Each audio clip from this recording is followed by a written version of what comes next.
مع اقتراب رمضان الكل يحب يحوز على وصفات خبز ناجحة، وأنا جبت لكم واحدة منهم اللي سهلة بزاف واللي خفيفة جدا واللي فارغة من الداخل. مكوناتها تحت في صندوق الوصف، ولكن نبدأ نصنعها كيف كيف. نديروا الماء، الحليب، نضيفوا له خميرة الخبز، نضيفوا السكر، ونضيفوا خميرة الحلويات، نضيفوا ملعقة من الخل الأبيض والزبيب الناعم. نخليوه يتخمر شوية شي 10 إلى ربع ساعة، ومن ثم نضيف الطحين الأبيض والملح ونخفقوا كامل المكونات، وبعدين نستخدم اليد. طبعا الخبز مستحيل الواحد ما يستخدمش ايده فيها عجينة ولا أروع.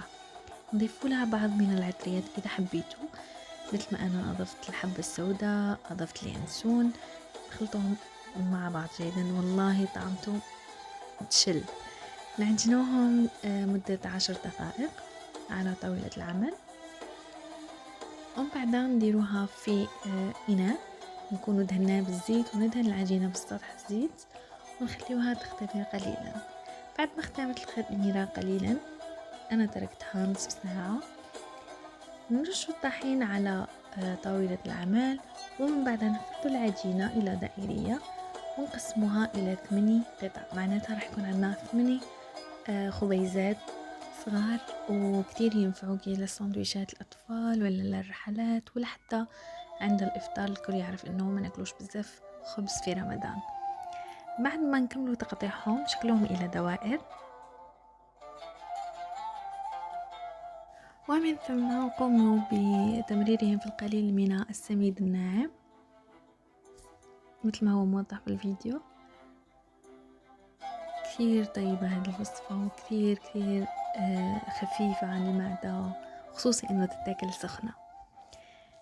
ومن ثم نشكلوا كامل الخبيزات بنفس المنوال ونخليهم يرتاحوا قليلا لمدة 10 دقائق اذا كان عندك ضفاف في المنزل تاعك، والا الى ربع ساعة.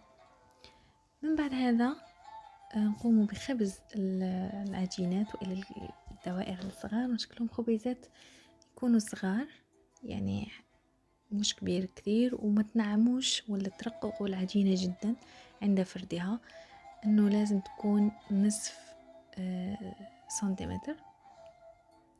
ومن بعد كده نخليهم يرتاحوا 10 دقائق. انا حطيتهم في المقلاية، صراحة كانت اروع طريقة شفتها وجربتها. جربت كذلك اني نعملها بالمكبس اليدوي لكن ما نجحش صراحة، لكن بالمقلاية سخنتها جيدا ومن بعدها طيبتهم، طلعوا ولا أروع مثل ما شايفينهم منفخين وفاضيين من جوا. صدقوني رائعين، وهذه أول مرة أنا تنجح معي وصفة خبز للأمانة. فينك تعمليهم بكذا طريقة وتحشيهم وتعمليهم سندويشات، وإلا تقدميهم وقت الإفطار. نتمنى يا رب وصفتنا لليوم تكون نالت إعجابكم وتجربوها، تكتبوا لي تعليقاتكم تحت. أشوفكم في وصفات جاية إن شاء الله. باي باي.